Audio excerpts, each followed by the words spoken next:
Glória a Deus, glória a Deus. Vamos aplaudir o Senhor. Que bom estar aqui com você, com o único objetivo de exaltar o nome do Senhor que vive e reina para todos sempre. Sejam bem-vindos à sua casa, a casa de Deus. Quero dar boas-vindas também aqui aos nossos visitantes. Deus abençoe a todos, amém? Esses dias nós temos falado sobre Deus, e hoje eu quero falar sobre a misericórdia de Deus. Misericórdia de Deus, amém? Convido as crianças para subirem, né? Vamos abrir as nossas Bíblias no livro de Lamentações. Alô, glória a Deus.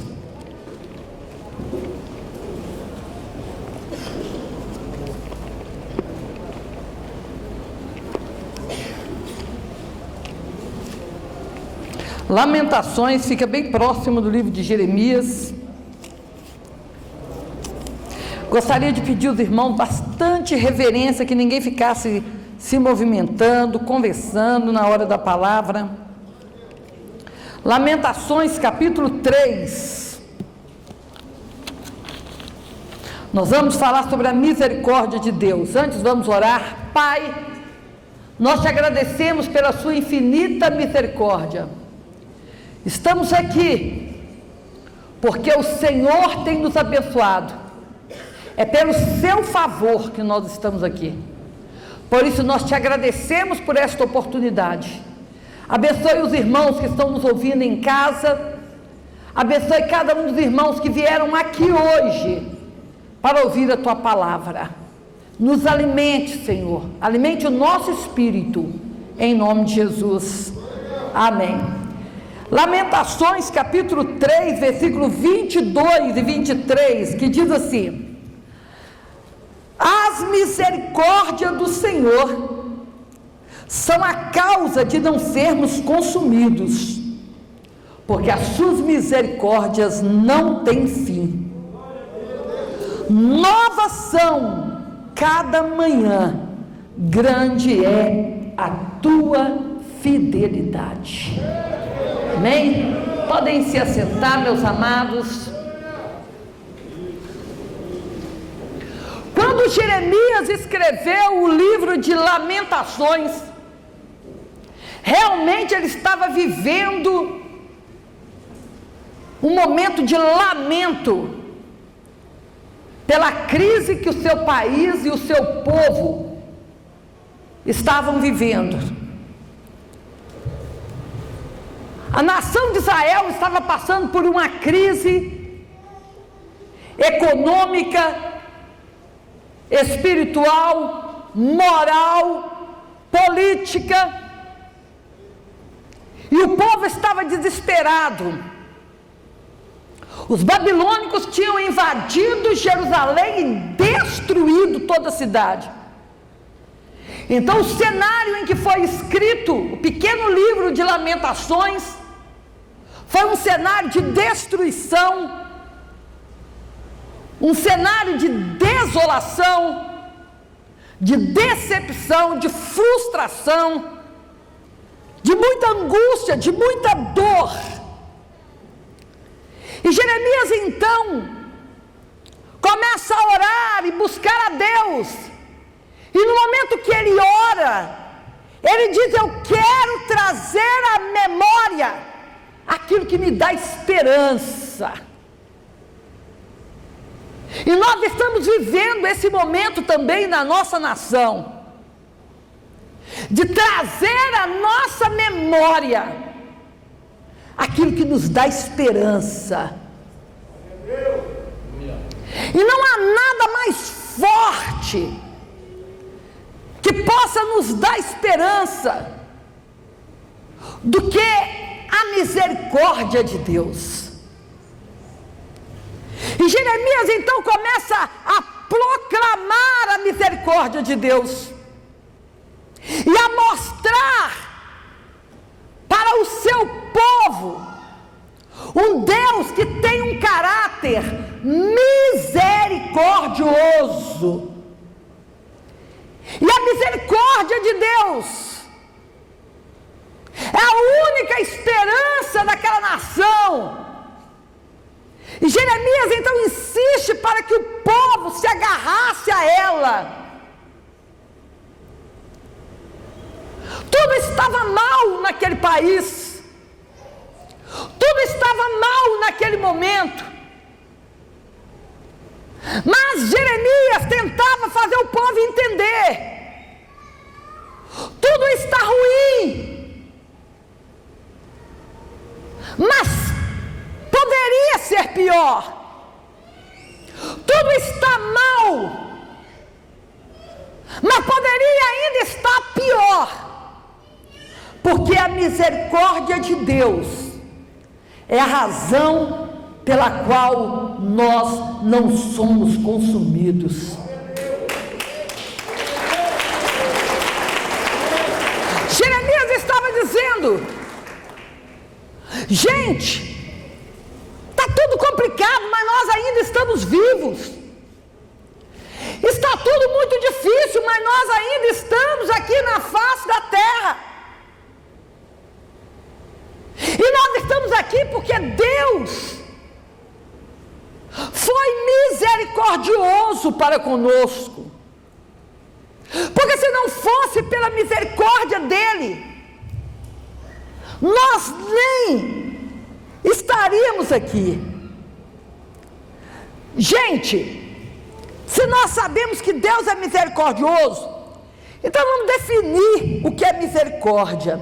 Misericórdia é compaixão. Misericórdia é piedade. Misericórdia é disposição para perdoar. E é isso que a Bíblia diz que Deus é. Quando a Bíblia diz que Deus é misericordioso, está dizendo que Deus tem compaixão de nós. Compaixão é a junção de duas palavras, paixão com.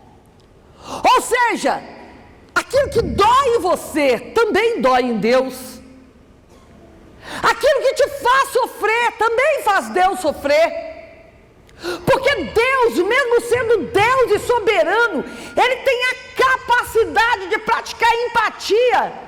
E o que é empatia? É quando nós nos colocamos no lugar do outro. E Deus sabe fazer isso muito bem.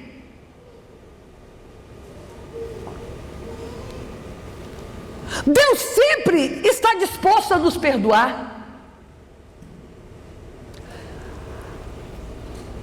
A misericórdia não é um estado de espírito de Deus. Ou seja, nós não corremos o risco de agora Deus estar misericordioso e amanhã pode ser que Ele não esteja. Não depende do humor de Deus. Não é um momento que passa.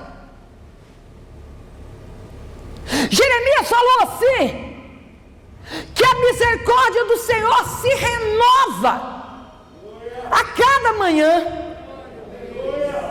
Sabe o que significa isso? Significa que a misericórdia de Deus, ela nunca se esgota. Significa que a misericórdia de Deus, ela nunca se acaba. Significa que sempre que nós precisarmos da misericórdia de Deus, Deus vai estar sempre disposto a se compadecer de nós. Jeremias deixa claro, irmãos, que Deus, Ele não nos mede pelas nossas falhas. Deus, Ele não nos mede pela quantidade de nossos erros, ou pelo número de vezes que nós já caímos. Não, Ele não faz isso. Porque se Deus nos medisse pelos nossos erros, pelas nossas falhas, nenhum de nós seria digno de estar aqui hoje. Nem eu e nem você. Deus, irmãos, Ele está sempre pronto em nos perdoar por causa da natureza paterna que Ele tem. Quando alguém gera um filho, a vida dessa pessoa muda para sempre. É claro que eu estou falando para pais e mães responsáveis, porque você não consegue pensar apenas em você, sempre você está pensando no filho. Irmãos, e vamos ser sinceros, nem sempre o filho merece o nosso carinho, nem sempre o filho faz por merecer a nossa atenção. Muitas vezes um filho fere o nosso coração, mas nem por isso um pai e uma mãe trata aquele filho de forma diferente. Às vezes você até diz: olha, não conta comigo mais não, não precisa de contar comigo mais, porque você está magoado. 2 horas depois o seu coração está derretido. Não é assim mesmo? Seu coração está derretido. Às vezes você olha e fala: não está merecendo nada, não conte comigo. E você até dentro de você fala: olha, não vai contar comigo mais. Mas quando você passa em um lugar e vê um presente, se lembra do filho. É sempre assim. Porque a sua natureza materna, a sua natureza paterna, não permite que você haja de forma diferente. Eu quero dizer, irmãos, que Deus tem uma natureza paterna. E que mesmo eu não merecendo, que mesmo você não merecendo, Deus sempre vai se compadecer. Deus sempre vai oferecer a sua misericórdia. Na parábola do filho pródigo, nós vimos aquele filho ingrato que gastou toda a fortuna do pai com as meretrizes, e depois de ter passado ali por todas as frustrações, aquele jovem volta para casa e implora: pai, não me receba como filho, me receba como um empregado seu. E o pai agora olha, e a primeira coisa que o pai diz é: traga as sandálias. Essa sandália deveria estar guardada. Ele não foi comprar sandália, já havia uma sandália guardada. Traga a sandália, coloca nos pés do meu filho. Sabe por quê, irmãos? Naquela época, todo o escravo andava descalço. O escravo não calçava sandália. E a primeira coisa que o pai faz é calçar sandália no filho, porque o pai não recebia aquele filho como um escravo, não recebia como servo, mas era o seu filho. É assim que Deus te enxerga. É assim que Deus me enxerga. É assim que Deus nos vê. Ele nos vê como filho, e Ele está sempre pronto a nos perdoar. Pastor Andréia, mas Deus, Ele exerce o seu juízo, porque Ele também é justiça. Sim, irmãos, concordo com você. É claro que Deus exerce o seu juízo, mas Deus só exerce o juízo dele sobre a vida de alguém, ou sobre uma cidade, ou sobre uma nação, quando esta pessoa ou nação rejeita, despreza a misericórdia de Deus. Quando uma pessoa rejeita a misericórdia de Deus, quando uma pessoa despreza a misericórdia de Deus, então o juízo de Deus tem que vir sobre aquela pessoa. Mas antes do juízo, Deus insistentemente oferece a sua misericórdia. Deus sempre dá uma oportunidade. Por quê? Porque Ele é misericordioso. Olha como que a Bíblia define Deus.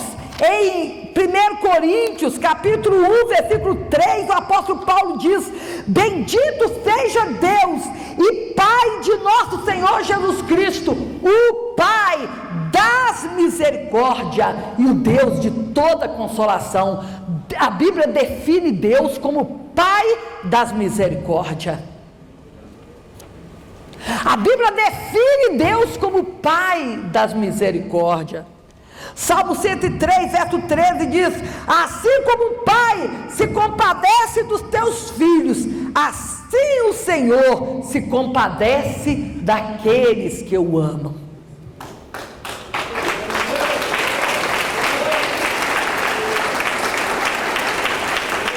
Nós estamos aqui hoje porque a misericórdia de Deus se renovou mais uma vez. Eu quero te dizer que muitas pessoas que serão condenadas ao inferno, elas não serão condenadas pelos seus pecados em si, elas serão condenadas por terem rejeitado a misericórdia de Deus. Conta-se a história que em um determinado país onde havia pena de morte, um homem, em um momento de infelicidade, ele cometeu um homicídio e foi parar dentro de uma cadeia.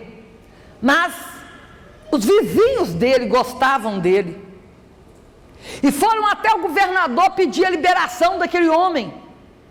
E o governador então falou: olha, eu pessoalmente vou na cela deste homem.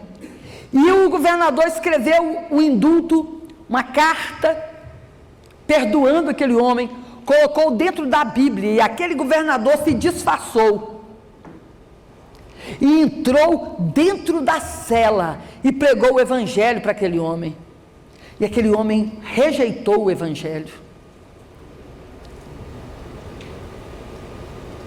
E ele foi condenado à morte. E no caminho, o carcereiro conversava com ele, e aquele homem dizia: eu vou morrer porque cometi um crime. E o carcereiro diz: olha, você teve uma oportunidade de ouro, porque aquele homem que entrou dentro da sua cela era o governador, e ele trazia dentro da Bíblia o seu indulto, a sua carta de perdão, mas você rejeitou a mensagem que ele estava pregando. Você não está indo morrer por causa do crime que você cometeu, você está indo morrer porque você rejeitou o sacrifício de Jesus. Tem muitas pessoas que nunca mataram, nunca roubaram, nunca prostituíram, mas mesmo assim vão ser condenados porque rejeitaram o sacrifício de Jesus, porque rejeitaram a misericórdia de Deus. Nunca devemos desprezar a misericórdia de Deus, nunca devemos rejeitar a misericórdia de Deus. Deus é um Deus que está sempre pronto em nos perdoar. Deus é um Deus que está sempre pronto em nos oferecer a sua misericórdia. Que possamos alcançar essa misericórdia hoje. Vamos ficar de pé e vamos orar. Deus abençoe a sua vida, em nome de Jesus.